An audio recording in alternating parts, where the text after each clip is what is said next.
We're back. 9:44 is the time, and injuries continue to be an issue for the 49ers. Both Trent Williams and Nick Bosa missed practice on Wednesday.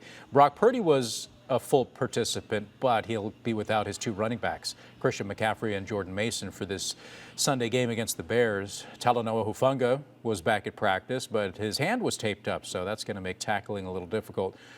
The Niners have lost 3 in a row. They're 5-7 on the season, and when asked about the possibility of Nick Bosa returning, here's what head coach Kyle Shanahan had to say. I'm not God, but I think he's got a chance to play this week. So I would think that would lead to getting a better chance each week. But I don't think that, and what's happened, just one player would have changed anything in these last 3 weeks. Well, the Niners are set to take on the Bears this Sunday at 1:25 at Levi's.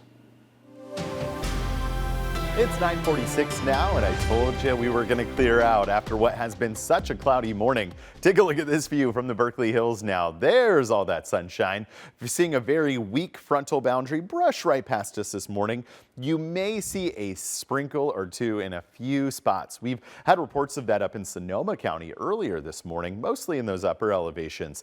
All in all, this is a very weak system and really just the remnants of a weak trough that stood no chance against this high pressure ridge. As for this weekend, another trough brushes right past us. This one will result in an increase in cloud cover towards Saturday, but much like what we saw this morning, really not a lot happening from it as this high pressure ridge is providing all that dominant energy, keeping us so dry across the region. As you can see, Futurecast does pick up maybe a sprinkle or two for the inland East Bay Hills, but that's about all we got. Futurecast later on today, more and more of that sunshine. And that's the way we predominantly stay in this forecast aside from that cloud cover on Saturday. Current temperatures are cool, but we do get right back to those 60s later on. Very similar to where we have been lately. About 1 to 2 degrees cooler, so the impact of that passing system, very minimal. Redwood City at 65 degrees, San Jose and Santa Clara still at 70 for your highs. East Bay temps also mid to upper 60s, just shy of 70 in many cases.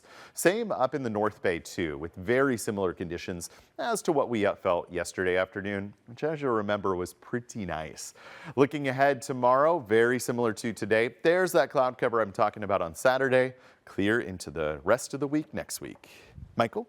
Thanks, Don. Good morning, everyone. Taking a look at the time right now, 9:47. Taking a look at the roads. Everything's pretty much cleared up for the most part. We are dealing with one accident on westbound 80. So if you're heading over towards that maze, it's in the Berkeley area. Just be aware of that, but it should be cleared out fairly soon. Taking a look right now at the Bay Bridge, you can see it's only a 12-minute commute. Those metering lights are not on quite right now, which is good news. Taking a look at an area normally congested, the westbound 4 area, Antioch over to Concord, 15 minutes there, so not too bad.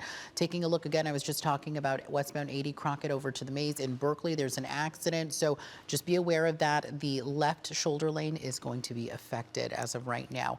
Taking a look over at 580 Livermore to Dublin westbound lanes. This is a little bit more inland. It's about a 15-minute commute or so between those two. And then taking a look over at the southbound lanes of 880 San Leandro over to Milpitas. It's also about a 35-minute commute. Some residual delays from some accidents that were happening earlier this morning. Lastly, we'll take a look in the San Jose area. 101 northbound lane San Jose over to Menlo Park. We're looking at a 40-minute commute. I'll send it back to you. All right, Michael, thank you for that. After hours of barricading inside of a home, police in Vallejo finally arrested a male suspect. According to police on Tuesday, just before 11 in the morning, a woman called 911 saying her son, Gary Harrison Jr., grabbed a gun in their home. They were fearing for her and her adult daughter's safety. They ran out of the home and reported hearing a gunshot from within the home as they left. Police then tried getting the suspect out of the home, but he refused to surrender till around 3:30 Wednesday morning. A firearm was recovered inside of the residence. Harrison is arrested, and he is for assault with a deadly weapon. All right, in the North Bay, colleagues are remembering a Sonoma County park ranger shot dead in her home. Authorities believe it was a case of murder-suicide involving a former colleague. And now the law enforcement community is stepping up.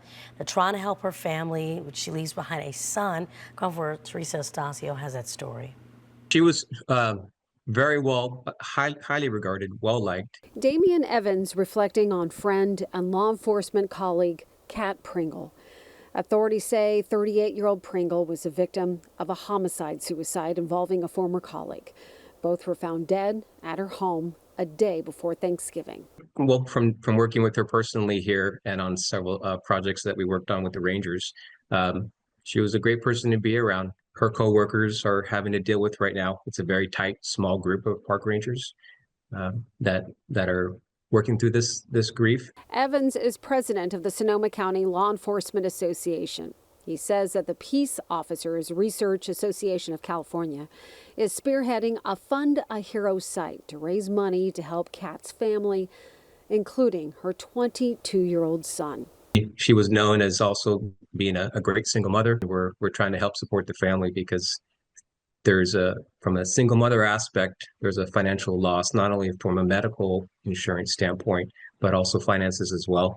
And for us, the last thing we want the family to have to deal with is to struggle with that type of scenario. So we're really trying to get the word out for the donation campaign. Evans says that Pringle was well known professionally as a dedicated and caring ranger.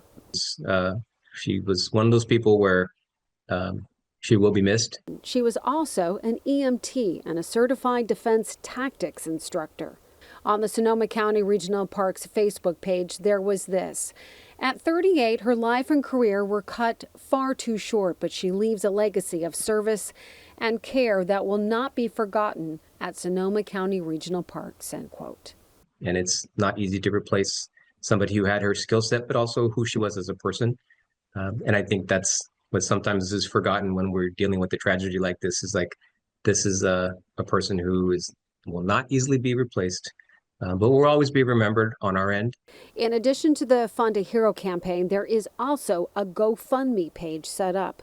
We have all the information posted on KRON4.com. Teresa Estacio, KRON4 News. All right, well, 9:51 is the time, and the search continues now for the Livermore man who was among 3 hikers reported missing in New Zealand. Carlos Romero works for a mountain guide company in Northern California. Romero and the other hikers plan to hike Mount Cook, which is known for its difficulty and its popularity among experienced climbers. According to New Zealand police, the group started the climb Saturday morning, but were reported missing Monday when they never showed up at their designated checkpoint. Friends and loved ones are taking it day by day as they wait for updates. We talked with Caleb Burns, who's the chief media officer at SWS Mountain Guides in Mount Shasta, where Romero spent 10 years as a technical director. Guests loved him, co-guides loved him. He was our technical director, and so he was that sort of person that he would bring everybody else around him up. Well, search efforts couldn't resume earlier this week because the weather conditions were just too bad there on Mount Cook. The search, though, is expected to resume today. We'll take a break. 9:52. Coming up in the next hour, the Golden State Valkyries are unveiling their first ever uniforms. We'll give you a closer look.